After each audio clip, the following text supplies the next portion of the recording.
네, 오늘 바오로 사도와 교회의 신앙 서서문박 네거리 순교성지 특강 세 번째 시간입니다.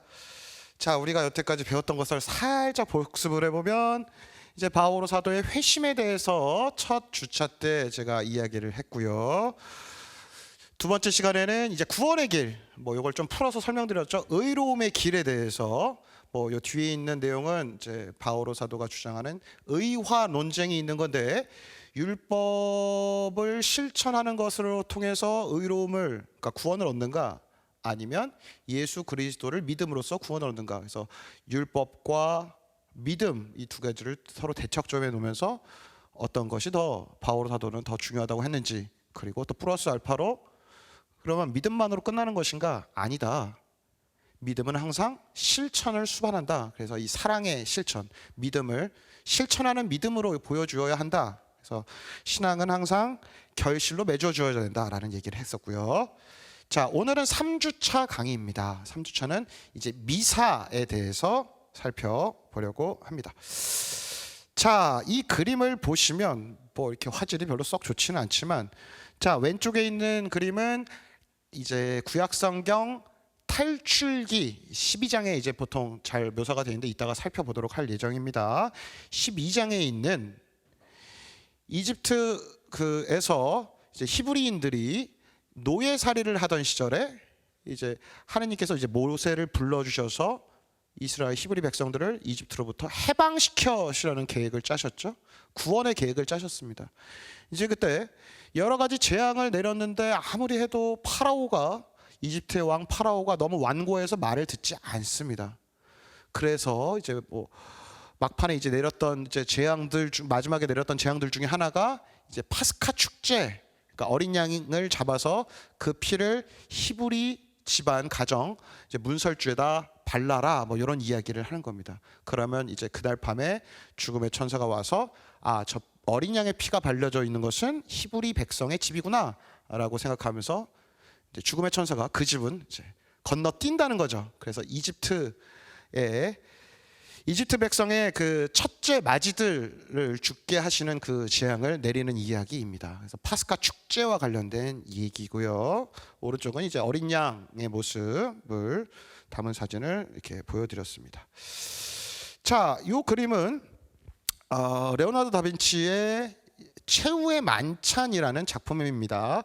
예수님께서 이제 제자들과 12제자들과 함께 최후의 만찬을 하신 것, 저 최후의 만찬 때문에 우리가 미사를 할 수 있는 거죠.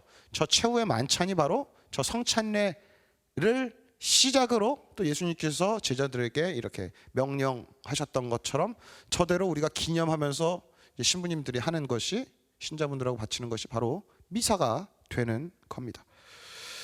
자, 그 다음에는 이제 성반에 제병이 담겨져 있고 성작이 있고, 저 안에 이제 포도주를 미사 때 이제 포도주와 물을 이렇게 섞겠죠. 이제 미사 때 쓰는 미사 도구입니다. 자, 이것은 코로나 때문에 요즘에 성당들이 많이 비어 있고 개방을 안 하는 경우도 있는데, 이제 서울대교구 주교자 명동대 성당에 비어 있는 모습이고, 서울대교구도 이제 미사가 중단됐었던 적도 있었죠. 그래서 신자분들이 이제 낮에 와서 조용히 기도하시는 모습을 담은 그러한 사진입니다. 미사에 대한 목마름이 굉장히 느껴지는 시간들이죠. 자, 이거는 제 사진입니다. 프랑스 파리에서 제가 유학할 때, 박사과정 할 때 제가 있었던 성당, 생슐피스 성당이라는 곳에 있었는데, 이제 그 성당에서 제가 아마 평일미사였던 것 같아요. 평일미사인데 이날 무슨 축일이어가지고 주례를 하는 모습입니다. 신자들은 사실은 몇 명 오지도 않으셔가지고 혼자서 이렇게 주례하고 있는 것을 어떤 서울교구 신부님이 옆에서 찍어주신 사진입니다. 자, 지금 보여드린 사진들은 보여드린 사진들의 테마는 미사와 관련된 사진들이었습니다. 자, 그러면 미사란 무엇인가? 자, 먼저 바오로가 쓴 편지 안에는 이 미사라는 용어가 한 번도 등장하지 않습니다. 원래 미사는 라틴어예요. 라틴어. 제가 여러분들 앞에서 이 영상 시청하시는 분들 앞에서 제가 뭐 라틴어 강의를 할 것도 아니고 뭐 미사의 의미를 설명하는 건 아니고 바오로가 쓴 편지 안에서 이 미사 풀어서 얘기하면 이 성찬례는 어떤 기원을 갖고 있고 어떤 이야기들인지를 살펴볼 예정입니다. 자, 우리가 먼저 미사라고 하면 제일 먼저 떠오르는 이미지가 하느님께 바치는 희생 제사, 이 이미지가 떠오릅니다. 그러니까 미사라는 것은 하나의 제사인 거죠. 하느님께 올려 바치는 예수 그리스도를 제물로 해서 바치는 희생 제사이다. 십자가에서 돌아가신 예수님의 그 희생 제사를 매 미사 때마다 재현하고, 또 조금 신학적으로 어려운 말 좀 써볼게요. 유식한 척 현재화하는 겁니다. 재현, 그러니까 과거의 사건을 지금 재현할 뿐만이 아니라 그게 실제로 예수 그리스도께서 여기서 희생되시고 있다, 미사 때. 그래서 현재화하는 사건이다라고 이야기를 합니다. 그래서 미사의 첫 번째 정의는 하느님께 바치는, 들어 올리는 희생 제사이다. 자, 두 번째 미사의 정의는 하느님 백성의 축제이다라고 볼 수가 있겠습니다. 하느님 백성의 축제이다. 그러니까 사실 미사는 이제 프란치스코 교황님도 이제 여러 번 말씀을 하셨었는데, 교회에서 또 성당에 나와서 신앙생활을 하는 사람들, 또 미사에 참여하는 사람들의 얼굴이 죄인의 얼굴, 슬픈 얼굴, 우울한 얼굴을 하고 있으면 안 된다라고 얘기하세요. 항상 우리 신앙인들은 신앙 때문에 기뻐야 되고 즐거워야 되고 설레어야 된다는 얘기죠. 근데 참 우리 가톨릭은 기본적으로 좀 엄숙하고 또 이렇게 진중한 이제 그런 기본적인 이제 유전자가 좀 탑재돼 있다 보니까 아무래도 뭔가 이렇게 뭐랄까요, 옆집 친구인 우리 개신교 친구들에 비하면은 조금 우리는 뭔가 더 기쁨, 뭐 이렇게 잔치 이런 느낌이 많이 좀 약하죠. 우리는 가톨릭은 좀 얌전하고 점잖고 이렇게 묵묵한 느낌이 있는데, 저는 그 자체가 나쁘다는 생각은 안 합니다. 근데 우리가 미사를 생각할 때 하느님 백성들끼리 함께 모여서 드리는 축제, 잔치라는 개념이 있다라는 거예요. 잔치라는 건 즐거워야 되겠죠. 흥이 있어야 되는 거죠. 뭐 즐겁고 흥이 난다고 해서 뭐 그냥 뭐 시끄럽게 막 이렇게 막 춤추고 그냥 뭐 노래하고 이런 게 아니라 정말 내적인 기쁨이 안에서부터 북받쳐 올라오는 그런 자리가 되어야 된다는 거죠. 뭐 저는 개인적으로 제가 중고등학교 때 저희 본당, 제가 출신 본당에서 주일학교 미사하는데 너무 매 주일마다 기다려줬어요. 너무 신났습니다. 가서 미사할 때 이렇게 밴드 생활성가도 있어서 같이 치기도 하고 뭐 율동 찬양도 하고 그랬는데, 저는 그 중학교 고등학교 때 주일학교 시절에, 지금은 사실 본당에서 주일학교들이 여러 가지 이유로 잘 안 되죠. 저는 그때 중고등학교 때 정말 신앙이 탄탄해지는 역할을 했던 것 같은데, 일단 너무 즐거웠어요. 주일 미사도 즐겁고, 즐거우니까 평일 미사도 나가고 성체 조배도 하고 뭐 그렇게 하다 보니까 이제 뭐 신학교에 들어오게 됐는데, 미사가 너무 즐거웠었던 기억이 있습니다. 자, 미사란 세 번째로 교회 공동체가 그리스도와 하나 되는 자리다.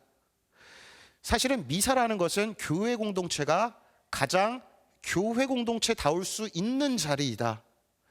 아니 뭐 어디 뭐 레지오 마리에 뭐 울트레아 아니 뭐 연령에 모였는데 미사는 안 하고 기도는 안 하고 뭐 맨날 어디서 뭐 그냥 뭐 이렇게 하시고 뭐 놀시고 뭐 수다 떠시고 금방 와야 됩니다. 왜냐하면 본당내 단체들은 기본적으로 이 교회 공동체에 있는 단체들은 그냥 사사로운 사조직이 아니죠. 이해관계가 있는 그런 조직이 아닙니다. 뭐 이해관계에 그냥 흥미가 맞는 사람들끼리 모인 조직이라면 뭐 그냥 뭐 산악 동호회 뭐 아니면 뭐 테니스 아니면 뭐 배드민턴 뭐 꽃꽂이 하시면 되죠. 교회 공동체에 있는 집단들은 그런 성질의 단체가 아니라는 거죠. 그래서 교회가 정말 교회다울 수 있고 교회가 어떤 것인지 어떤 단체인지를 알기 위해서는 바로 미사가 중심이 돼야 됩니다. 그래서 교회와 그리스도가 하나가 되는 자리. 근데 어떤 단체든 사실 그리스도가 중심이 되어 있지 않으면 제가 너무 쉽게 얘기하나요? 오래 가기가 어렵습니다. 왜냐하면 외적으로 누군가가 좀 불협화음을 내는 아니면 불안 요소가 살짝 주어지면 이제 흔들리게 돼 있는 거죠. 자, 미사의 정의를 간략하게 세 가지를 살펴보았습니다. 자, 다음에 미사의 기원과 역사, 몇 가지를 살펴볼 텐데, 자, 뭐 순서대로 쭉쭉 보시면 될 텐데, 자, 아까 제가 강의를 시작하면서 그림을 보여드렸던 것과 연결이 됩니다. 미사의 기원과 역사.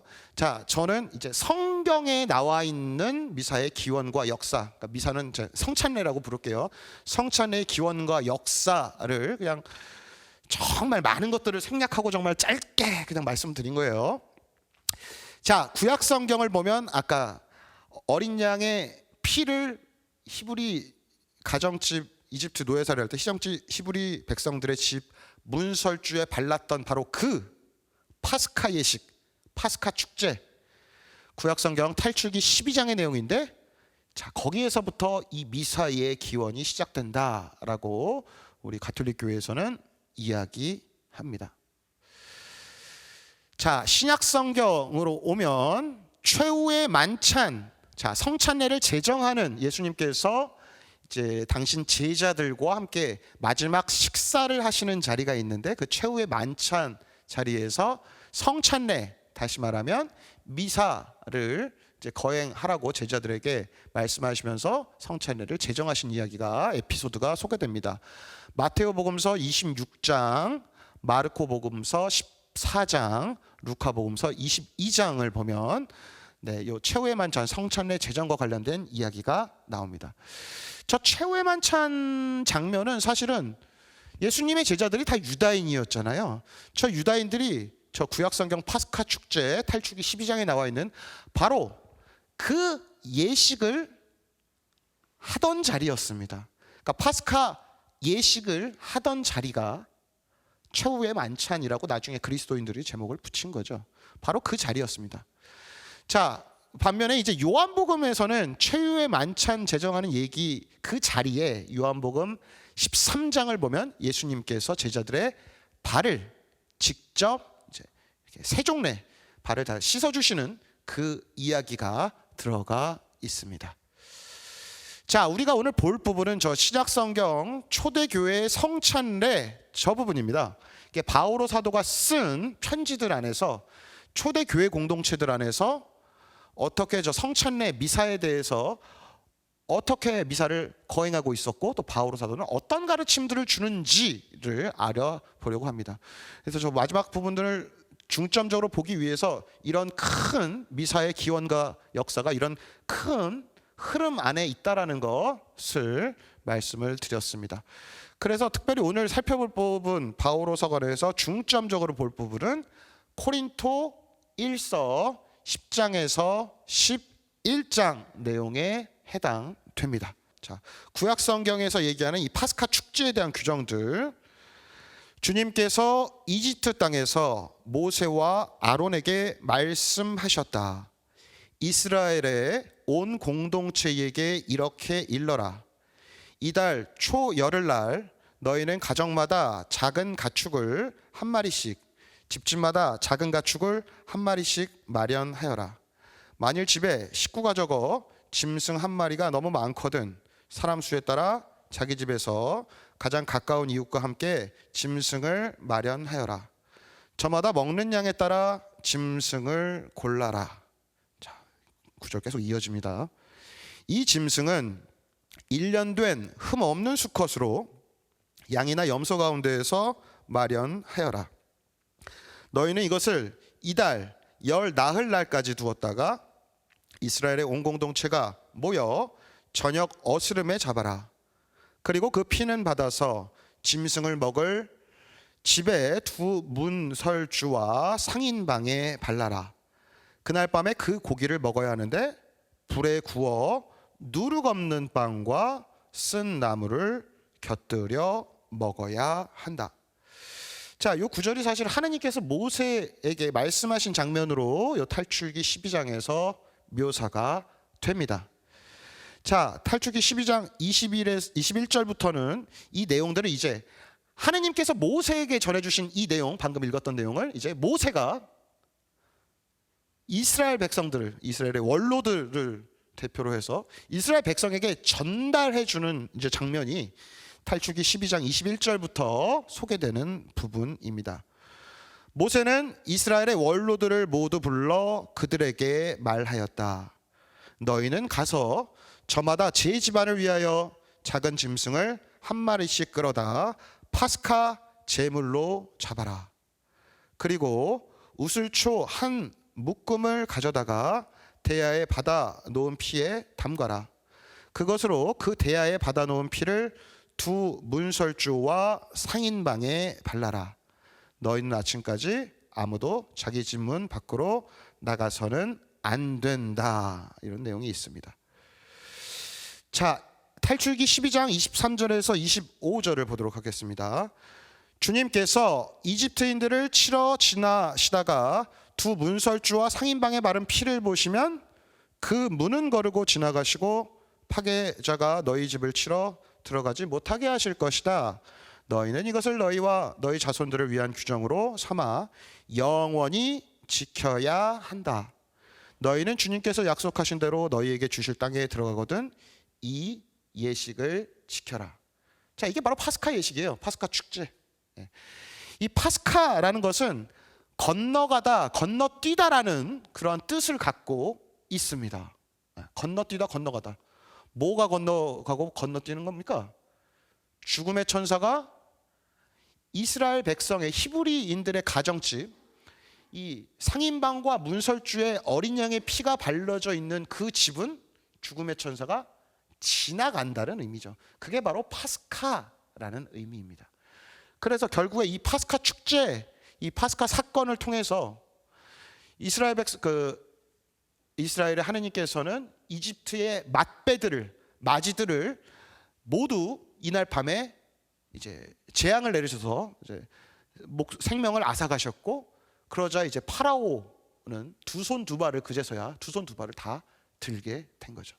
그래서 할 수 없이 이제 야 알았어, 그래 나 못하겠어, 지지 이러면서 야 모세, 야 다 데려가라고 했던 거죠. 그러면서 히브리 백성들이 이집트에서부터 해방되고 탈출될 수 있었던 겁니다. 그래서 이 파스카 축제라는 것은 지나가다라는 얘기인데, 이게 굉장히 여러 가지 의미가 또 추가될 수가 있는 거죠. 이스라엘 백성을 이집트 노예살이로부터 해방시킨, 구원시킨, 자유롭게 해준 사건, 그것이 이 구약 성경에 나오는 파스카 축제, 파스카 예식입니다. 그래서 이 파스카 축제는 사실 유다인들, 방금 여기서 읽었던 거 있죠? 너희 자손 대대로 계속 이 규정을 지키고 이 예식을 하여라. 그 말을 잘 들었기 때문에 예수님과 그의 제자들도 최후의 만찬 때 바로 이 파스카 예식을 했던 겁니다. 그래서 신약 성경을 봐도 이제 파스카 예식, 파스카 축제에 대한 이제 언급들이 굉장히 많이 등장하는 것을 볼 수가 있습니다. 자, 구약 성경 탈출기 배경으로는 그렇습니다. 이집트에서 노예살이를 하던 히브리 백성, 이스라엘 백성을 해방시켜주고 구원해 주신 결정적인 사건이 바로 저 파스카 축제, 파스카 예식과 관련된 겁니다. 신약 성경으로 오면 이 내용이 어떻게 적용되냐? 예수님을 파스카 어린 양 이렇게 부르는데, 예수님은 당신 자신이 파스카 축제가 있고 당신 자신이 최후의 만찬 이후에 당신 자신이 마치 이 구약에 나오는 이 탈출기에 나오는 어린 양처럼, 그러니까 이스라엘 백성을 구원하기 위해서 희생당한, 도살당한 이 어린 양처럼 예수님께서도 요한복음이나 요한복음으로 보면 많이 나오는 구절입니다. 예수님께서도 당신 자신을 어린 양으로 희생하셔서 십자가에 못 박혀 돌아가셨었고, 그 예수님의 피로 우리는, 십자가 죽음으로 우리는 구원받았다. 그래서 죄에 물들어 있는 우리가, 인간들이, 죄 많은 인간들이 예수 그리스도의 이 어린 양의 십자가로 우리도 해방과 구원 또 자유로 건너가게 됐다라는 해석이 적용이 되는 겁니다. 자, 고린토일서 5장 7절에서 8절을 보면 이 파스카에 대한 얘기를 조금 은유법으로 이야기합니다. 자, 은유법이라 그러니까 조금 우리가 좀 생경할 수가 있죠. 자, 은유법 그러면 이제 메타포라고 하는데, 은유법이라는 것은 이런 겁니다. 아이고 내 마음이 아주 지옥이요. 네. 내 마음이 호수네. 내 마음이 하느님 나라요. 야, 이런 겁니다. 사실 내 마음이 어떻게 내 마음이 보이지도 않는데 어떻게 지옥입니까? 내 마음이 보이지도 않는데 어떻게 하느님 나라예요? 그만큼 내가 지금 내적인 상태나 아니면 내 현재 상황들이 굉장히 만족스럽다 내지는 굉장히 절망적이다, 어렵다라는 것을 이렇게 애둘러서 비유로서 표현하는 거죠. 이런 것들을 우리는 은유라고 합니다. 은유, 메타포라고 합니다. 근데 요 코린토일서 5장 7절에서 8절 내용도 일종의 은유법입니다. 여기서는 이제 뭐 누룩 뭐 이런 얘기를 하는데 한번 읽어보도록 할게요. 묵은 누룩을 깨끗이 치우고 새 반죽이 되십시오. 여러분은 누룩 없는 빵입니다. 우리의 파스카 양이신 그리스도께서 희생되셨기 때문입니다. 그러므로 묵은 누룩 곧 악의와 사악이라는 누룩이 아니라 순결과 진실이라는 누룩 없는 빵을 가지고 축제를 지냅시다. 자, 이 얘기는 은유법으로 바오로서가 쓴 내용이라고 보면 됩니다. 묵은 누룩이라는 것은 저 악의와 사악이라는 누룩, 그러니까 이거를 은유적으로 표현한 거죠. 여러분들이 이미 예수 그리스도 파스카 어린 양으로 십자가 위에서 희생당하신 예수 그리스도를 통해서 이미 여러분은 누룩 없는 빵, 다시 말하면 파스카 때 먹는 빵, 깨끗한 빵, 그래서 구원으로 이끌어줄 빵, 해방으로 이끌어줄 빵, 우리를 자유회로 초대하는 그 빵이 되었다라는 거죠. 예수 그리스도 어린 양, 파스카 어린 양이신 예수 그리스도의 희생 덕분에, 그러므로 여러분들이 이미 누룩 없는 깨끗한 빵이기 때문에 묵은 누룩, 예전에 있었던 악의, 사악한 것, 또 죄로 기우는 경향, 또 나쁜 마음들을 다 씻어버리고 누룩 없는 빵, 다시 말하면 깨끗한 마음으로 이제 구원받은 세례받은 사람답게 예수 그리스도 안에서 새로 태어난 사람답게 누룩 없는 빵으로서의 삶을 살아가라라고 이렇게 은유적으로 표현하고 있습니다. 자, 그렇다면 바오로 사도는 뭐 지금까지는 바오로 사도 얘기를 뭐 아주 직접적으로는 하진 않았잖아요. 바오로 사도는 그러면 미사에 관해서 과연 어떤 가르침들을 주는지 한번 살펴보도록 하겠습니다.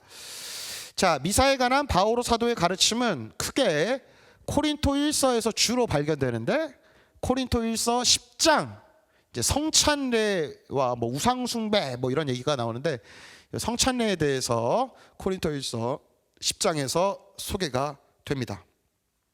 그리고 이어서 코린토일서 11장 주님의 만찬에 대한 이야기가 나옵니다. 네, 주님의 만찬. 그래서 이 코린토일서 10장과 코린토일서 11장을 차례대로 한번 살펴보도록 하겠습니다. 자, 코린토일서 10장 성찬례에 관한 내용들입니다. 네, 코린토일서 10장 14절부터 한번 천천히 한번 제가 읽어보도록 하겠습니다. 그러므로 사랑하는 여러분, 우상 숭배를 멀리 하십시오. 나는 여러분을 슬기로운 사람으로 여겨 말합니다. 내가 하는 말을 스스로 판단하십시오. 우리가 축복하는 그 축복의 자는 그리스도의 피에 동참하는 것이 아닙니까? 우리가 떼는 빵은 그리스도의 몸에 동참하는 것이 아닙니까? 빵이 하나이므로 우리는 여럿일지라도 한 몸입니다.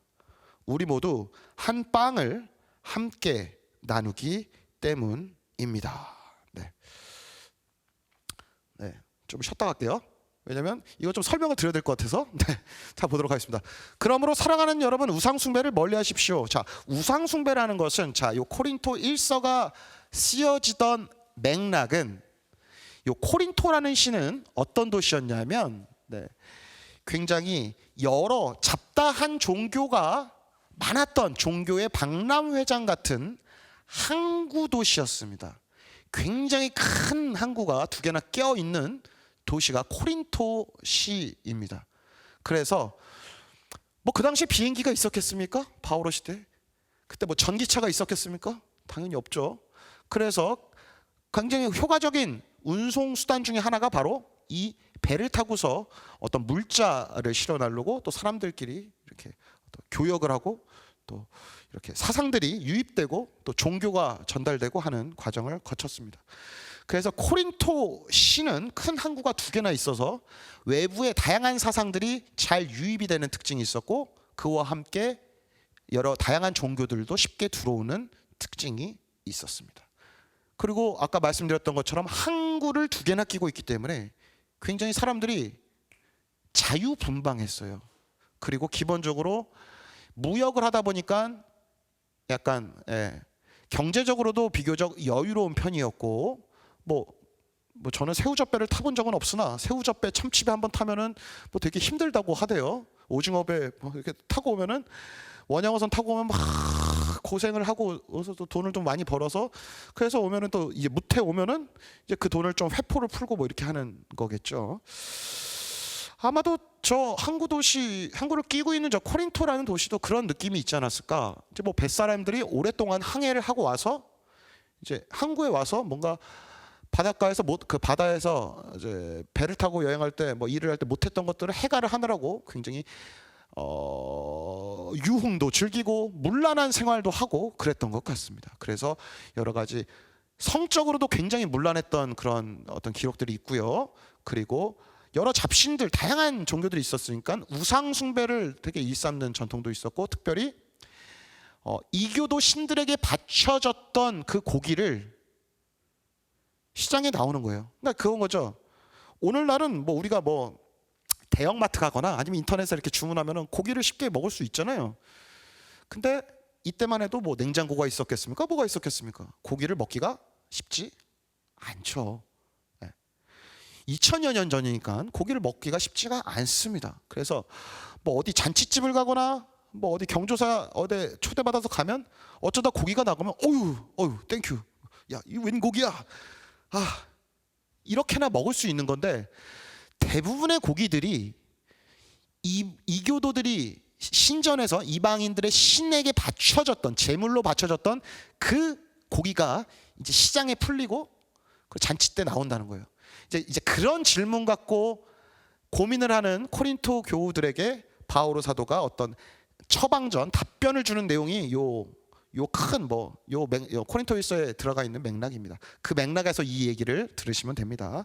그 맥락에서 이제 우상 숭배를 멀리하십시오를 이해하시면 되겠습니다. 자, 우리가 축복하는 그 축복의 잔은 그리스도의 피에 동참하는 것이 아닙니까?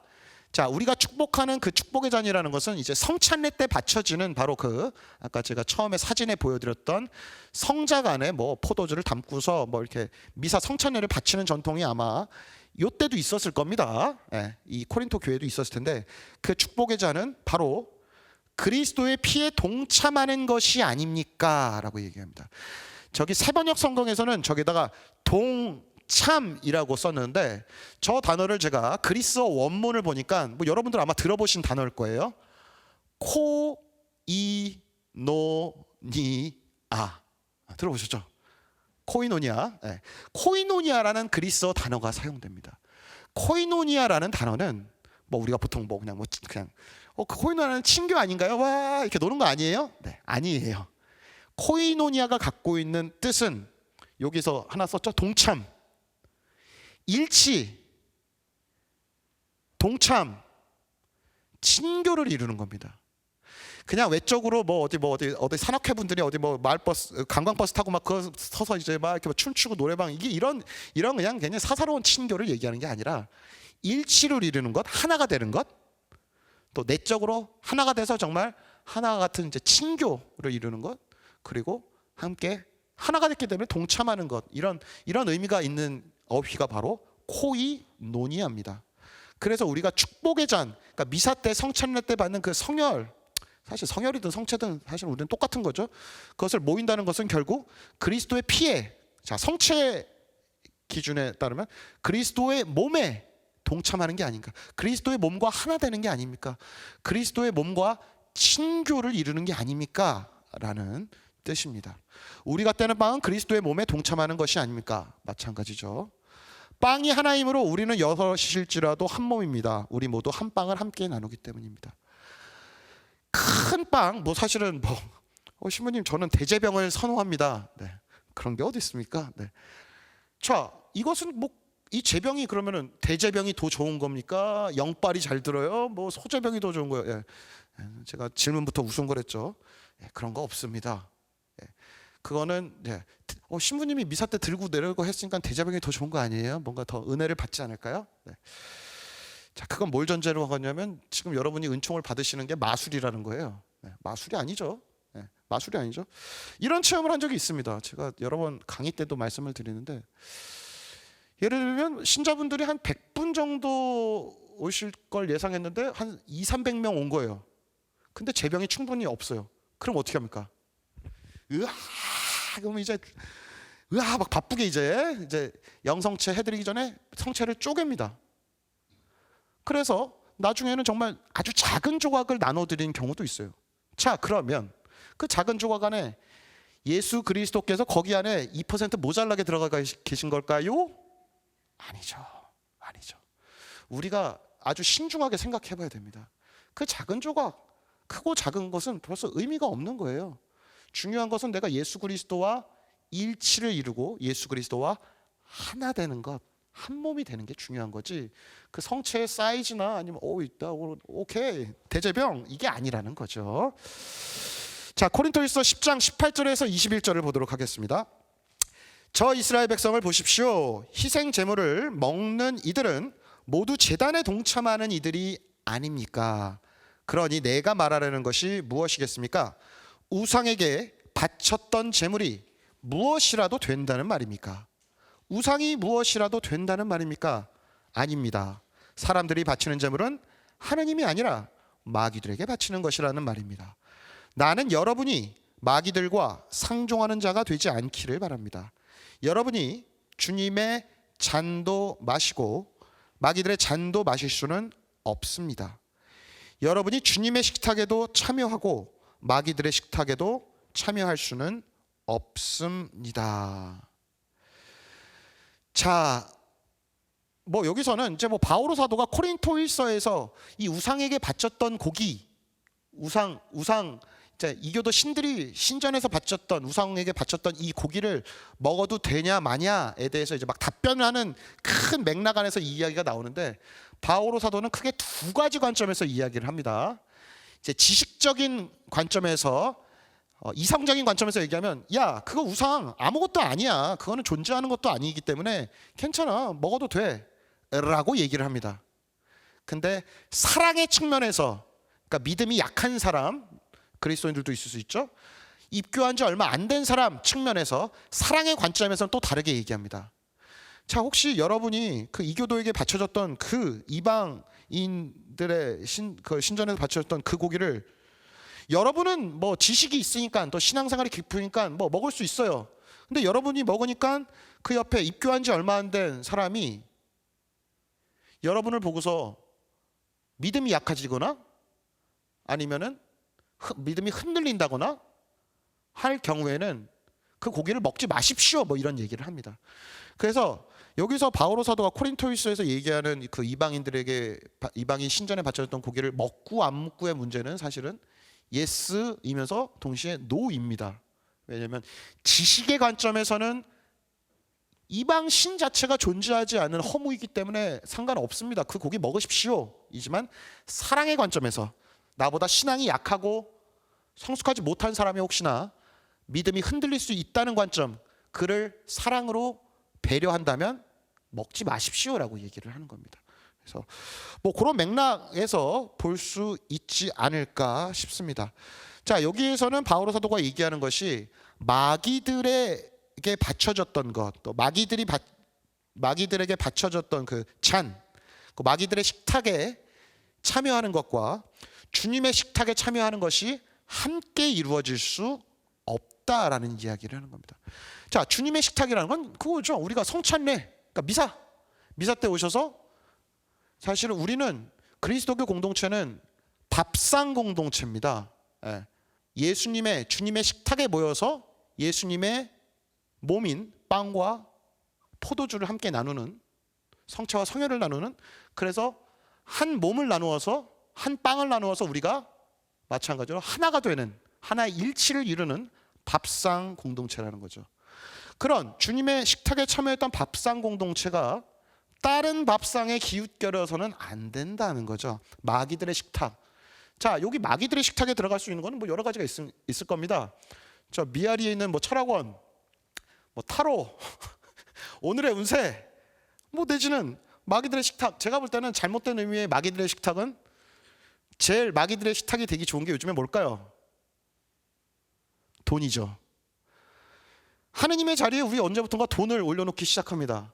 하느님의 자리에 언제부턴가 우리 집의 전셋값, 우리의 집값을 생각하기 시작합니다. 다른 건 다 참아도 우리 집 집값 떨어지는 건 못 참는, 벌써 하느님보다 더 위에 있는 경우가 있는 거죠. 그래서 하느님 주님의 식탁에 참여한다는 것은 그 외에 다른 것들, 하느님의 자리에 다른 것들을 올려놓지 않는다라는 것을 의미한다는 거죠. 이 두 가지는 서로 호환 불가능입니다. 동시에 할 수는 없다라는 거죠.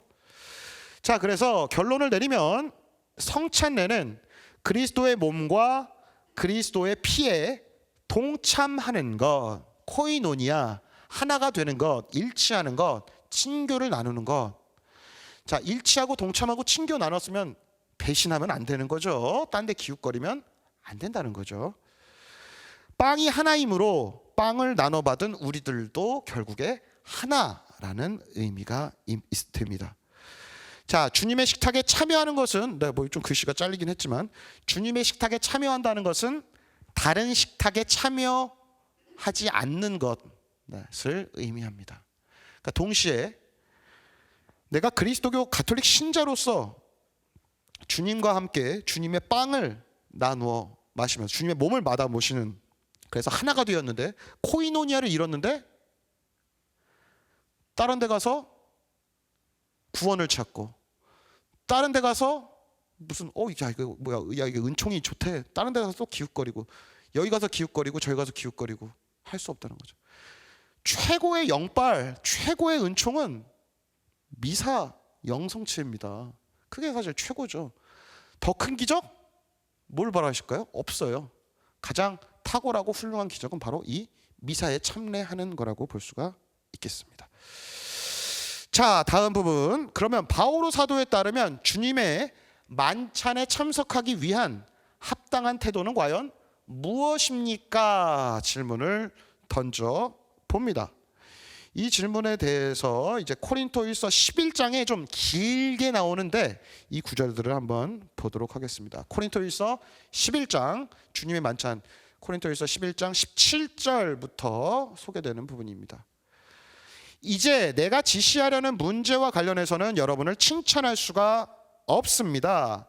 여러분의 모임이 이익이 아니라 해를 끼치기 때문입니다. 우선 여러분이 교회 모임을 가질 때에 여러분 가운데에 분열이 있다는 말이 들리는데 나는 그것이 어느 정도 사실이라고 믿습니다. 하기야 여러분 가운데에 분파도 있어야 참된 이들이 드러날 것입니다. 그렇지만 여러분이 한데 모여서 먹는 것은 주님의 만찬이 아닙니다. 그것을 먹을 때 저마다 먼저 자기 것으로 저녁 식사를 하기 때문에 어떤 이는 배가 고프고 어떤 이는 술에 취합니다. 자, 여기까지만 살짝 읽고서 제가 한번 부연 설명을 좀 해볼게요. 자, 코린토 교회 공동체에서 이 주님의 만찬, 그러니까 성찬례를 했던 전통은 어떻게 펼쳐졌던 것 같냐면, 사람들이 이제 낮에 일을 할 겁니다. 그렇죠? 뭐 코린토시에도 빈부격차가 있었을 거죠. 뭐 조금 이렇게 머니가 많은 사람들도 있었을 거고, 비교적 뭐 육체 노동이나 하루 종일 일해야 되는 사람들도 있었을 겁니다. 아마도 금전적으로 좀 여유가 있는 사람은 시간도 많이 있었겠죠. 그러다 보니까 그 여유 있는 사람들은 이 주님의 만찬, 성찬례를 거행하기 전에 아마도 저녁에 거행하지 않았을까 싶어요.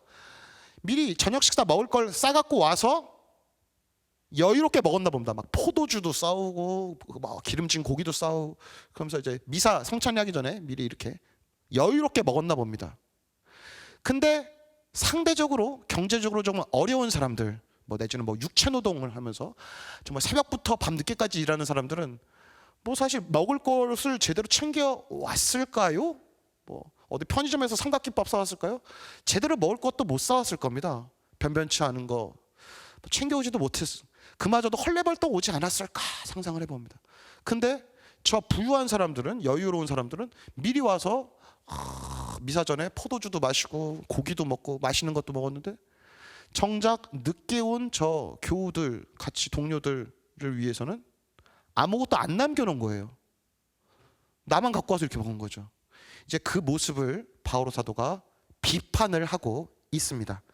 그래서 이 구절을 보면, 그렇지만 여러분이 한데 모여서 먹는 것은 주님의 만찬이 아닙니다 라고 하면서 그 다음에 그것을 먹을 때 저마다 먼저 자기 것으로 저녁 식사를 하기 때문에, 자, 방금 읽은 구절은 새번역 성경에서 풀어 쓴 겁니다. 이거를 그리스어 원문을 보면 뭐라고 하냐면, 그것을 먹을 때 자기 만찬을 하고 있습니다라고 나와요. 자기 만찬. 그러니까 앞에 문장에서 주님의 만찬이라고 얘기했던 것을 대조적으로 얘기하면서 자기 만찬. 자기 만찬이 뭘까요? 자기 스스로 자아 도취되어서, 자기 만족이 되어서, 자기 스스로가 주인공이 되어서 하는 식사입니다. 주님의 만찬은, 저 만찬의 주인공은 주님인 거죠. 예수 그리스도이신 건데, 예수 그리스도의 자리에 내가 들어가 있는 겁니다. 뭐 이건 완전 큰일 나는 거죠. 내가 들어있기 때문에 예수 그리스도를 생각하지 않고, 또 예수 그리스도의 몸인 이 형제, 교회 공동체 형제들을 생각하지 않기 때문에 그들에 대한 사랑과 배려가 없어요. 그래서 나 혼자 와서 막 마시는 거, 막 치킨 먹고, 막 포도주 먹고 마시고, 그들에 대한 배려가 전혀 없는 모습인 거죠. 이 모습에 바오로 사도는 이제 조금 흥분하셔서 이야기를 하십니다. 자, 여러분은 먹고 마실 집이 없다는 말입니까? 아니면 하느님의 교회를 업신여기고 가진 것 없는 이들을 부끄럽게 하려는 것입니까? 내가 여러분에게 무슨 말을 해야 하겠습니까? 여러분을 칭찬해야 하겠습니까? 이 점에 대해서는 칭찬할 수가 없습니다. 자, 계속 연결해서 읽도록 할게요. 사실 나는 주님에게서 받은 것을 여러분에게도 전해 주었습니다. 곧 주 예수님께서는 잡히시던 날 밤에 빵을 들고 감사를 드리신 다음 그것을 떼어주시며 말씀하셨습니다. 이는 너희를 위한 내 몸이다. 너희는 나를 기억하여 이를 행하여라. 또 만찬을 드신 뒤에 같은 모양으로 잔을 들어 말씀하셨습니다. 이 잔은 내 피로 맺는 새 계약이다. 너희는 이 잔을 마실 때마다 나를 기억하여 이를 행하여라. 사실 주님께서 오실 때까지 여러분은 이 빵을 먹고 이 잔을 마실 적마다 주님의 죽음을 전하는 것입니다. 그러므로 부당하게 주님의 빵을 먹거나 그분의 잔을 마시는 자는 주님의 몸과 피에 죄를 짓게 됩니다. 그러니 각 사람은 자신을 돌이켜보고 나서 이 빵을 먹고 이 잔을 마셔야 합니다. 주님의 몸을 분별 없이 먹고 마시는 자는 자신에 대한 심판을 먹고 마시는 것입니다. 네. 그래서 여기서 바오로 사도가 설명하는 것은 주님의 잔, 주님의 몸을 받아 모시는 것, 그러니까 성체를 영하는 것, 이게 영성체 자체가 어떤 분들은 그래요. 시민이 영성체는 우리 구원과 우리 영혼에 굉장히 좋은 명약이기 때문에 그러면은 다다익선 아니에요? 그럼 우리 본당은 미사가 3대인데 그러면은 기왕인 거 3-4번 내가 3번 미사해서 영성체 3번 하면은 좋을까요? 네, 이건 지금 다 뭘 전제를 하고 있을까요? 성체를 사사롭게 하나의 마술, 보약처럼 생각하는 거죠. 잘못된 접근입니다. 성체를 모신다는 것은 결국에는 예수 그리스도와 하나가 되는 것, 예수 그리스도와 일치를 이루는 것, 그분과 친교를 나누는 것을 의미합니다. 성체를 모신 횟수, 사이즈 이런 것들은 겉 모습일 따름인 거죠.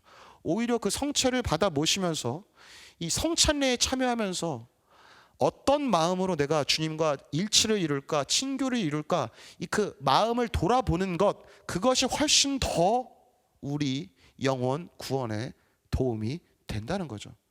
그래서 부당하게 주님의 빵을 먹거나 그분의 잔을 마시는 자는 주님의 몸과 피에 죄를 짓게 합니다. 저기서 부당하게라는 것은 충분한 식별과 판단, 자아 성찰, 나의 영혼 상태가 지금 예수님을 맞아들일 준비가 되어 있는가, 아니면 미사 때 왔으니까 그래도 뭔가 좀 미사 때 왔는데 성체 안 모시면 뭔가 찝찝하니까 뭐 그래도 뭐 내가 너무 힘드니까 내가 다리가 이렇게 아프니까 허리가 이렇게 아프니까 성체라도 어떻게 한번, 이런 접근이면 조금 오해가 있겠다라는 거죠. 하물며 주님이신 예수 그리스도를 우리 안에 받아 모시는 이 미사 영성체는 더 엄격한 준비가 필요하지 않겠나 하는 거죠. 물론 그럼에도 불구하고 우리가 털어서 먼지 안 나는 사람은 없을 겁니다. 그래도 이 나의 영혼 상태를 돌아보는 것, 내가 정말 주님과 하나 될 준비가 되어 있는가, 내가 죄를 지은 건 없는가, 내가 부족한 부분은 없는가를 생각해 볼 수 있어야 되는 거죠. 그래서 내가 미사에 참여했지만, 미사 내내 좀 고민을 해볼 수 있는 거죠. 미사에 참여했지만 내가 성체를 받아 모실 아직 영혼의 준비가 안 되었다라고 하면 미사에 참여해도 성체를 안 모시는 것도 불가능한 건 아니라는 거예요. 꼭 미사에 왔으니까 뭐 저거 꼭 받아 먹어야지, 이런 접근이면은 사실은 어떻게 보면 이 영성체 자체가 우리에게 타성해졌게 됩니다. 그래서 큰 의미를 찾기가 어려워진다는 거죠. 그래서 늘 미사에 참여하실 때마다 이런 굉장히 열심한 고민들을 해보시는 것이 굉장히 중요하다라고 볼 수 있겠습니다. 자, 코린토일서 11장 좀 남았네요. 네. 우리가 자신을 잘 분별하면 심판을 받지 않을 것입니다. 그러나 주님께서 우리를 심판하셔도 그것은 우리가 이 세상과 함께 단죄받지 않도록 우리를 교육하시는 것입니다. 그러므로 나의 형제 여러분, 여러분이 만찬을 먹으려고 모일 때에는 서로 기다려 주십시오. 배가 고픈 사람은 집에서 미리 먹어 여러분의 모임이 심판받는 일이 없게 하십시오. 그 밖의 것은 내가 가서 일러 주겠습니다. 그러니까 이 얘기는 그거예요.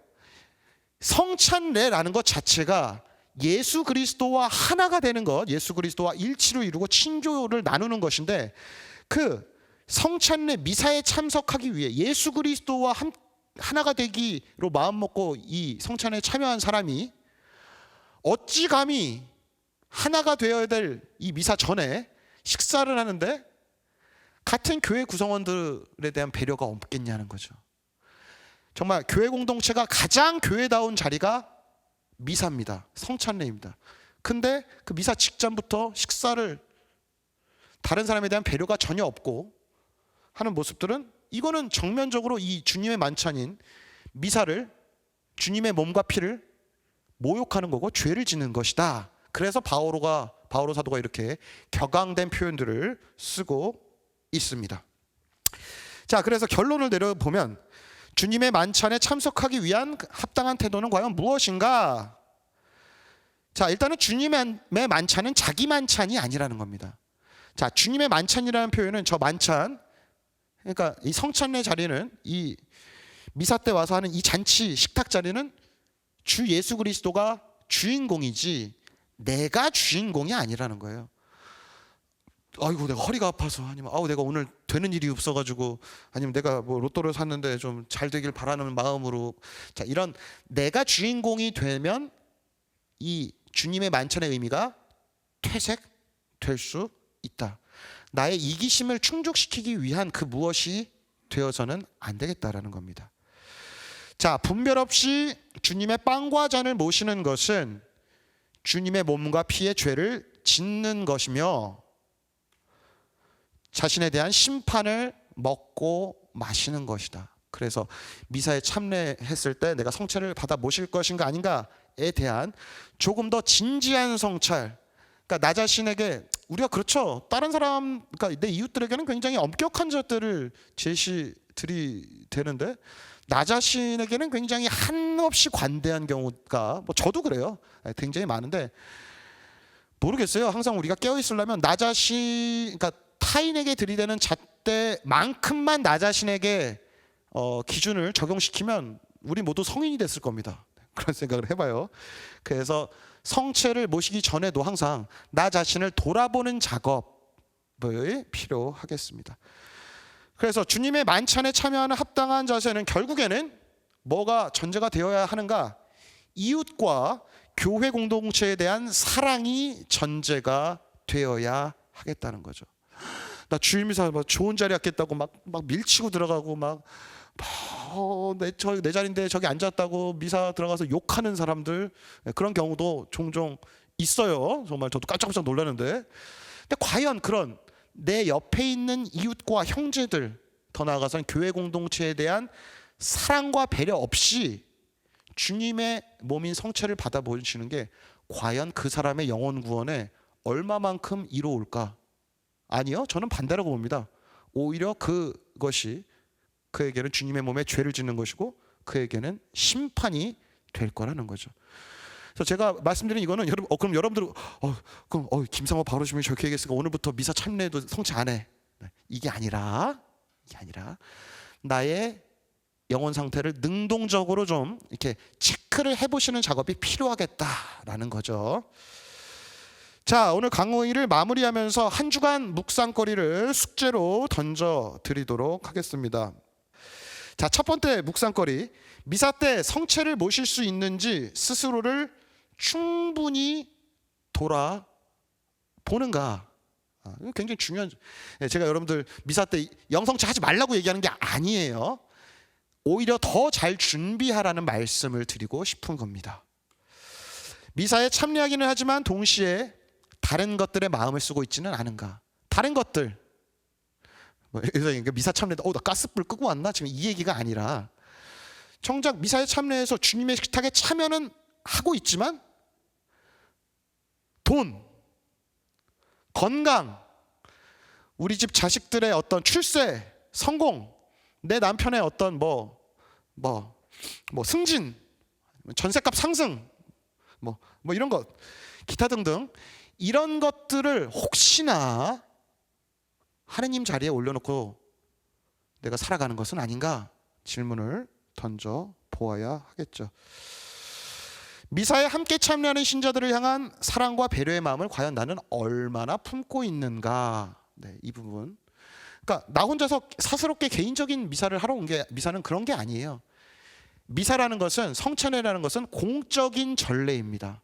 교회 공동체가 함께 바치는 공적인 전례이기 때문에 함께 하고 있는 교회 공동체의 구성원에 대한 배려가 각별히 필요하다는 거죠. 요 질문들을 한번 한 주 동안 묵상하시면서 또 건강한 신앙인으로서 즐거운 한 주 보내시기 바랍니다. 네.